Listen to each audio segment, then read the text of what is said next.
Hello everybody, Team Take here back at it again with another awesome discussion video. Today we're going to be talking about, as you can see here, Kaiku the Ghost Destroyer.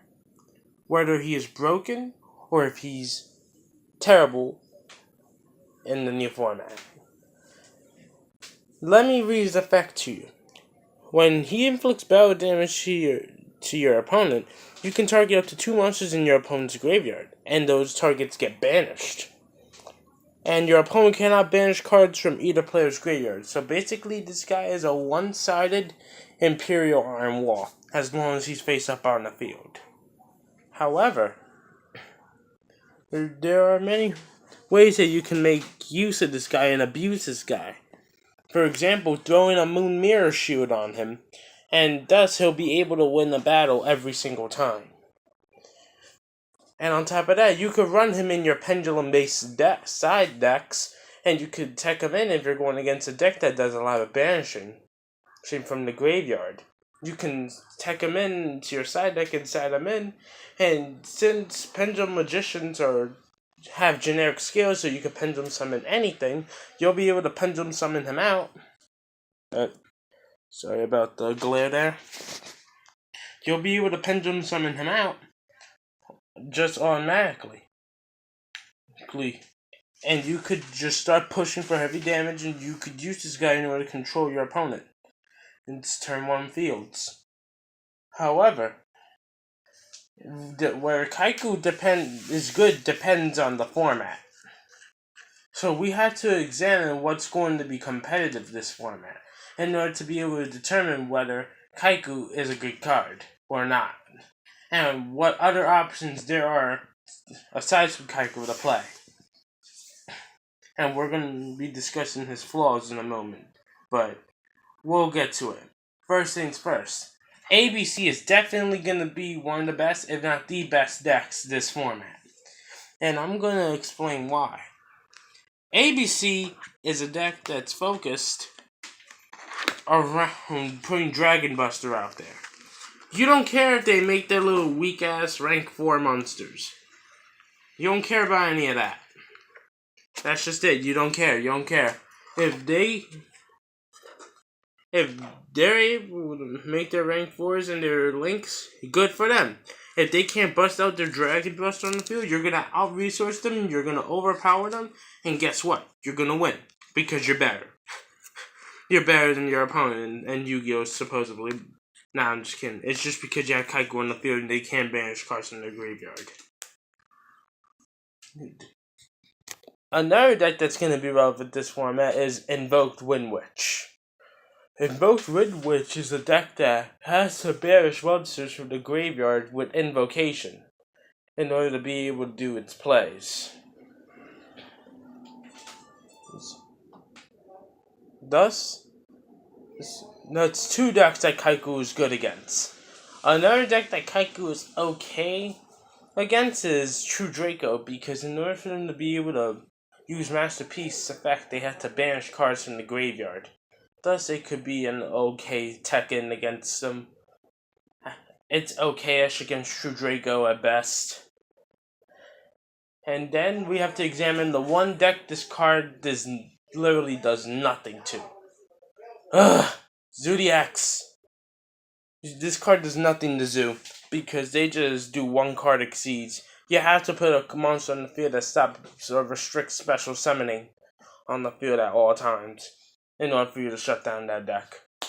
Necro Valley is ineffective against them. This guy's ineffective against them as well. Actually, I lied. Necro Valley is decent against them, but Necro Valley just slows Zoo down. It doesn't actually hurt the damn deck. And strength is that it does banish monsters every time it does battle damage, and it does have an 1800 body. Yeah. Let's focus here. There you go, 1800 attack. Get that in the video. It has 1800 attack and 700 defense, as you saw there for a second there. But every time it does battle damage, it's not like your opponent's monsters are sitting there in the graveyard. You're taking them out little by little. So that's an advantage that this card does have. Now, an advantage that a disadvantage that this card does have is that you have to be able to go first with this guy in order to lock your opponent out.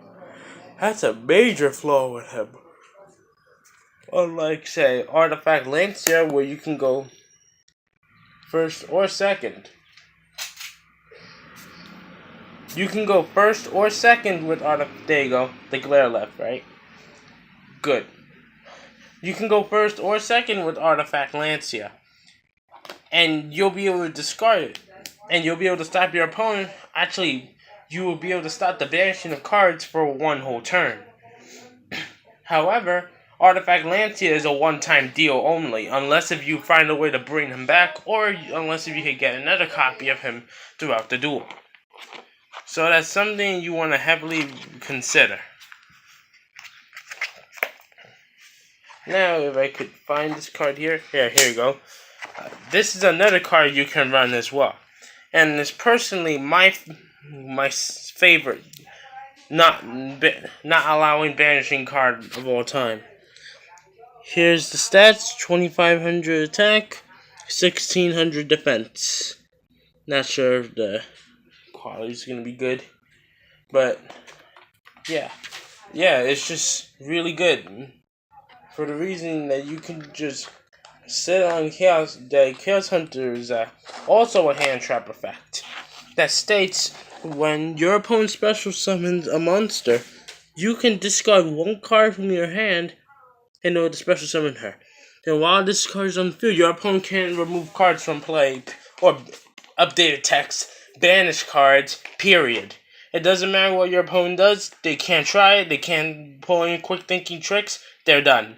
If their deck relies on banishing, they're done. They better just scoop it out. Unless if they top deck that Raigeki or Dark Hole.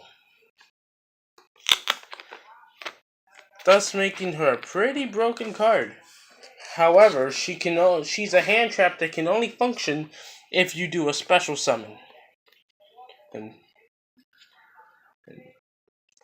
And that's definitely not the best that we've had for text here, but it's a great card overall. And here's the thing.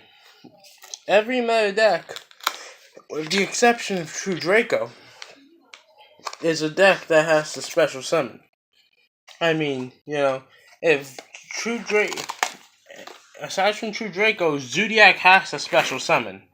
Wind Witch Invoked has to special summon at one point or another. All these decks require some form of special summoning in depth. So, it's just a decent way to play the game. Overall, when you look at it. Now, compare her to Lancia, where you can just play it off of your hand automatically without any form of restriction at all. It's just so good. It just works so well. So now, the last card I wanted to facilitate to this argument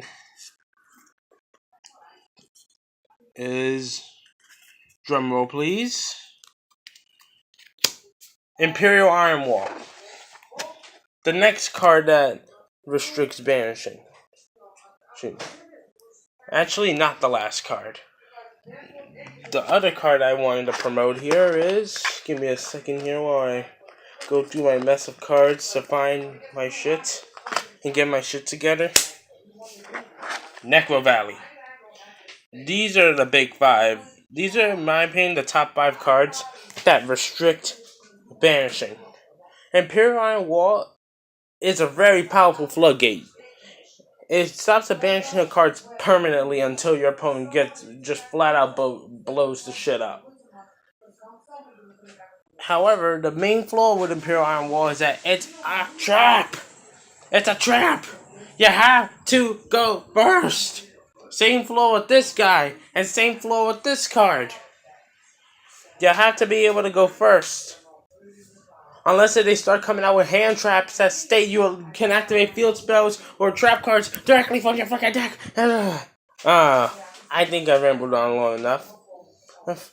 So let's get back to Necro Valley now. This card is very powerful because the new arrival says Not only your opponent, the Neurod basically says not only your opponent can remove cards from play, but basically any graveyard to graveyard interaction, your opponent can just take your graveyard and burn it. Don't try it, don't think about it, it's gone. No more. You won't be able to use your graveyard at all, thus making this card really powerful. Especially since we still have Terraforming at 3 over here, so if you decide to tech this card and this as 2 copies into your side deck, as I do in some of my decks, you can still search it out. Or you could just tech it into your main deck and put in 1 copy of Commandant. Basically the Stratos for Necro Valley. Thus, like I said before, these are the big 5 that I believe you should consider when trying to lock your opponent from banishing cards. This is Team World Tech signing out. Don't forget to like, share, and subscribe. Peace.